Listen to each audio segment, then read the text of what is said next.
اور ٹیبل کا انتظام کرنے لگے، لیکن زمانہ اور ترقی کر گیا، اس لیے لوگ بفر سسٹم کا انتظام کرتے ہیں۔ کہا کہ یہ کیا طریقہ ہے؟ کہا یہ وی آئی پی لوگوں کا طریقہ ہے، وی آئی پی لوگوں کا طریقہ ہے۔ اتنا سننا تھا۔ حضرت مولانا اقبال احمد صاحب وہاں تھے تو ان کو برداشت نہیں ہوا، انہوں نے کہا بھیا ادھر آ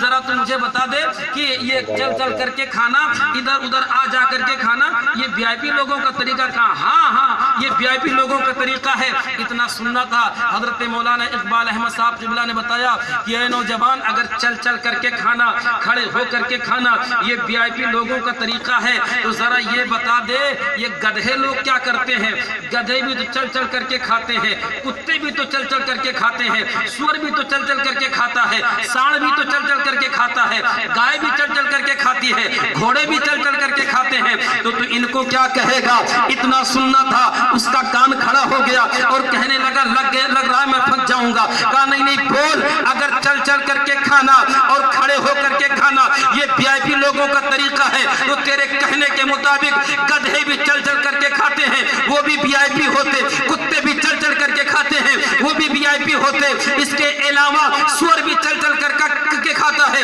وہ بھی وی آئی پی ہوتا۔ حضرت مولانا اقبال احمد صاحب نے کہا نوجوان سن لے، یہ چل چل کر کے کھانا یہ وی آئی پی لوگوں کا طریقہ نہیں ہے، بلکہ جانوروں کا طریقہ ہے، کتوں کا طریقہ ہے، سوروں کا طریقہ ہے۔ اس لیے اے نوجوان، کبھی بھی اگر تجھے کھانا ہے تو چل چل کر کے نہ کھا۔ وی آئی پی لوگوں کا طریقہ جو غیر مہذب طریقہ ہے اس کو نہ اختیار کر، بلکہ نبی کے سنت کو اپناتے ہوئے وہ طریقہ اختیار کر جس سے تیری دنیا بھی بن جائے اور آخرت بھی بن جائے۔ نعرہ تکبیر،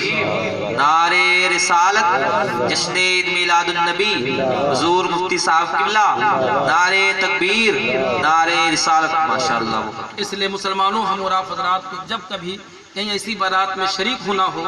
جہاں پہ بفر سسٹم کا انتظام ہو، تو آپ حضرات یہ نہ سمجھیں کہ ان کی طرح ہم بھی کھڑے ہو کر کے کھائیں، چل چل کر کے کھائیں، اور یہ مت سوچیں کہ یہ وی آئی پی لوگوں کا طریقہ ہے۔ دوستو، وی آئی پی لوگوں کا طریقہ نہیں ہے بلکہ جانوروں کا طریقہ ہے۔ اس لیے اس طریقے سے کھانے پینے کے سسٹم سے ہم اور آپ حضرات پرہیز کریں اور اپنے آپ کو بتائیں، کیونکہ میں نے حدیث شریف میں پڑھا ہے، اللہ کے رسول نبی پاک صلی اللہ تعالی علیہ وسلم نے ارشاد فرمایا کہ اگر کوئی بندہ جان بوجھ کر کے نہیں بلکہ بھولے سے بھی ایک گھونٹ پانی اگر کھڑے ہو کر کے پی لیتا ہے، تو میرے آقا نبی پاک نے اسے حکم دیا کہ وہ بندہ ایک گھونٹ پانی جو کھڑے ہو کر کے بھولے سے پی لیا ہے اس کو قے کر دے، یعنی الٹی کر دے۔ آپ حضرات ذرا فیصلہ کریں، سوچیں، ایک گھونٹ پانی جو کسی نے بھول کر کے کھڑے ہو کر کے پی لیا تو حضور نے اسے الٹی کرنے کا حکم دیا ہے، اور اگر کوئی آدمی پورا کھانا چل چل کر کے کھا لے، پھر کر کے ادھر ادھر گھوم کر کے کھا لے، تو اس کے قے کرنے کا کیا حکم ہوگا؟ اس لیے مسلمانوں، کبھی بھی کہیں بھی جاؤ اس طریقے کا انتظام ہو تو ان منتظمین کو اور ان اہتمام کرنے والوں کو بلاؤ کہ سنو، تم لوگ جانور ہو، ہم تمہاری طرح نہیں کھائیں گے، ہمارے لیے کرسی یا ٹیبل کا انتظام کرو، اب یا تو وہی پرانا زمانہ والا طریقہ زمین پہ چٹائی بچھاؤ اور دسترخوان بچھاؤ، ہم کھائیں گے، اس میں ہمارے لیے یہاں بھی کامیابی ہے اور وہاں بھی کامیابی ہے۔ لیکن آج لوگ یہ سب کام کرتے ہوئے اپنے آپ کو فخر کرتے ہوئے سمجھ رہے ہیں، لیکن یاد رکھو کل قیامت کے دن بلکہ قبر میں جانے کے بعد ہی آنکھ کھل جائے گی اور سمجھ میں آ جائے گا کہ وی آئی پی لوگوں کا طریقہ کیا تھا اور سنت کا طریقہ کیا تھا، جس سے ہم اور آپ حضرات کے لیے کامیابی اور کامرانی ملے گی۔ پڑھیے درود شریف، اللہم صلی علی سیدنا مولانا محمد بارک وسلم، صلاۃ والسلام علیک یا رسول اللہ، صلاۃ والسلام علیک حبیب اللہ، صلاۃ والسلام علیک نبی اللہ۔ ایک بات کی آپ حضرات نے سن لیا، دو تین باتیں اور کچھ باتیں آپ حضرات سن لیجئے، پڑھیے درود شریف، اللہم صلی علی سیدنا مولانا محمد بارک وسلم، صلاۃ والسلام علیک حبیب اللہ، صلاۃ والسلام علیک نبی اللہ۔ ایک بات سنیے، آج آپ دیکھتے ہوں گے کہ ہمارے اور آپ کے سماج اور معاشرے میں جب کسی کا نکاح ہونے والا ہوتا تو ہفتہ 10 دن پہلے بکوا کا سسٹم چلتا ہے۔ بکوا لگایا جاتا ہے کہ نہیں، چاہے لڑکی ہو چاہے لڑکا۔ بکوا لگانا کوئی فی نفسی ہی ناجائز و حرام نہیں ہے، غلط کام نہیں ہے، درست ہے، لیکن اعلیٰ حضرت سرکار فرماتے ہیں کہ جو اس کے لگانے اور لگوانے کا طریقہ جاری ہے وہ طریقہ غلط ہے۔ آپ پوچھو گے کیا؟ تو آپ کو پتہ ہوگا، آپ کو خود معلوم ہوگا کہ جب کسی لڑکے کا نکاح ہونے والا ہوتا ہے تو 8-10 دن پہلے جب اس لڑکے کو بکوا لگانے کا انتظام کیا جاتا ہے تو اس لڑکے کو بکوا لگانے کے لیے جو عورتیں آتی ہیں ان میں زیادہ تر بھابیاں ہوتی ہیں، زیادہ تر غیر محرم عورتیں ہوتی ہیں۔ اب وہ جب آتی ہیں تو حال یہ ہوتا ہے کہ اس دولہے اور اس نوجوان لڑکے کے جسم پر نیکر کے علاوہ کوئی لباس نہیں ہوتا۔ آپ کو پتا ہے مرد کو ناف سے لے کر کے گھٹنے کے نیچے تک کا حصہ یہ چھپانا فرض ہے، چھپانا ضروری ہے، نہیں چھپائے گا تو گنہگار ہوگا۔ لیکن وہ نوجوان بے باک نڈر ہو کر کے تمام عورتوں کے بیچ میں ایک نیکر پہن کر کے بیٹھ جاتا ہے، جس کی وجہ سے خود بھی گنہگار ہوتا ہے اور عورتوں کو بھی گنہگار بناتا ہے۔ اب اسی پر بات ختم نہیں ہوتی، اب اس وقت عورتیں جو بکوا لگانے والی ہوتی بھابیاں ہیں، گاؤں کی اور عورتیں ہیں جو غیر محرم عورتیں ہیں، ان کا حال یہ ہوتا ہے کہ بکوا کم لگاتی ہیں، مذاق زیادہ کرتی ہیں، ٹھٹھے زیادہ کرتی ہیں، ہنسی زیادہ کرتی، ٹائم پاس اگر ان کو کہیں کہہ دیا جائے چلو فلاں جگہ میلاد شریف ہے چلو، تو اس وقت کہیں گے نیند آ رہی ہے، دن کی ہم تھکے ہوئے ہیں، کام کاج بچوں نے تنگ کیا تھا، یعنی اس وقت میلاد کے لیے جانے میں ان کو تکلیف محسوس ہوتی ہے۔ لیکن اگر کہہ دیا جائے فلاں جگہ پر بکوا لگانے کے لیے تمہیں جانا ہے تو بالکل فریش ہو جائیں گی، تیار ہو جائیں گی اور جا کر کے خوب ٹھٹھے اور ہنسی اور مذاق کی محفل چلے گی۔ اور یہ سب کرنے کے بعد میں حال یہ ہوتا ہے کہ خود بھی گنہگار ہوتی ہیں اور اس نوجوان مرد کو بھی گنہگار بناتی ہے۔ آپ حضرات سن لو، اعلیٰ حضرت سرکار لکھتے ہیں اور بیان فرماتے ہیں کہ یہ بکوا لگانا جائز اور درست تو ہے، لیکن جو عورتیں غیر محرم ہوتی ہیں جیسے بھابیاں ہیں یا گاؤں کی غیر محرم عورتیں ہیں، اگر وہ بکوا لگائیں گی تو ان عورتوں کو بھی گناہ ملے گا اور لگوانے والے مرد کو بھی گناہ ملے گا۔ جس طریقے سے اگر کوئی غیر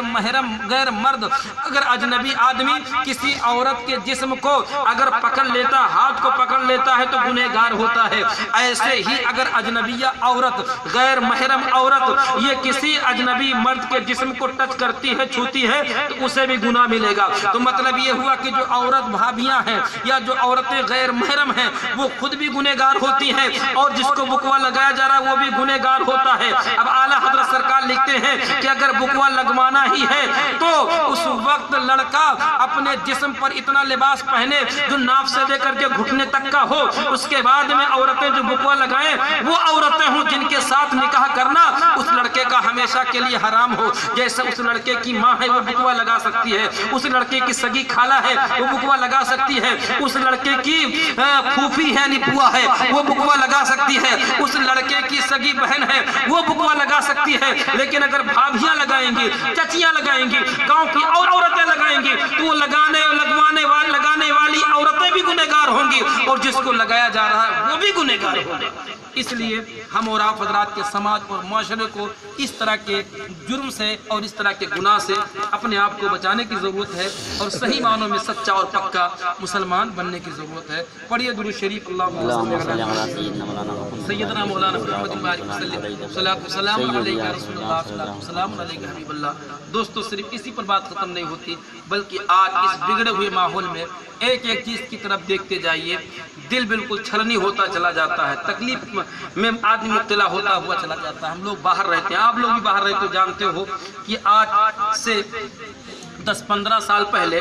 جو عورتیں کپڑا پہنتی تھیں اتنا بہتر کپڑا ہوتا تھا جس سے بدن کا بھی پردہ، سر کا پردہ اوڑھ لیتی تھیں تو بال کی سیاہی اور سر کے بال کی رنگت نہیں ظاہر ہوتی تھی۔ لیکن اس دور میں عورتیں بہت ساری تو ایسی ہیں کہ روپٹہ اگر رکھتی بھی ہیں تو روپٹے کا مطلب یہ کہ سر کو چھپایا جائے، لیکن وہ عورتیں سر کو نہ چھپا کر کے اس روپٹے کو گلے کی زینت بناتی ہیں اور سر ایسے ہی کھلا ہوا ہے، بال بھی کھلا ہوا ہے اور خود بھی گنہگار ہو رہی ہیں اور اوروں کو بھی گنہگار بنا رہی ہیں۔ ایسی عورتیں سن لیں، ایسی عورتوں کو کل قیامت کے دن انہی بالوں کے ذریعے سے جہنم میں ٹانگ دیا جائے گا۔ آپ حضرات سوچیں اگر کسی کے بال کو پکڑ کر کے تھوڑا کھینچ دیا جائے تو کس قدر درد اور تکلیف کا احساس ہوتا ہے۔ اب اگر کسی کے پورے بدن کو کسی چھت میں اور جہنم کی چھت میں اگر ٹانگ دیا جائے تو کس قدر درد اور تکلیف کا احساس ہوگا۔ اس لیے ہماری مائیں اور بہنیں جو اپنے سروں کو کھول کر کے چلتی ہیں اور اپنے سر پہ روپٹہ نہیں رکھتی وہ سن لیں کہ اگر ہم یہاں روپٹہ نہیں رکھیں گے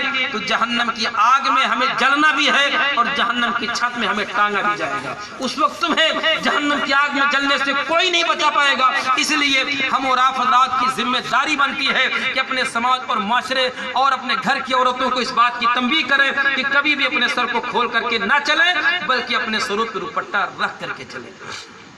ایک بات یہ ہو گئی اور دوسری بات یہ ہے کہ کچھ عورتیں روپٹہ رکھتی بھی ہیں لیکن اس کے رکھنے نہ رکھنے کا معاملہ دونوں برابر ہوتا ہے۔ کیوں؟ اس لیے کہ روپٹہ رکھنے کا مطلب یہ ہے کہ بال کی سیاہی ظاہر نہ ہو،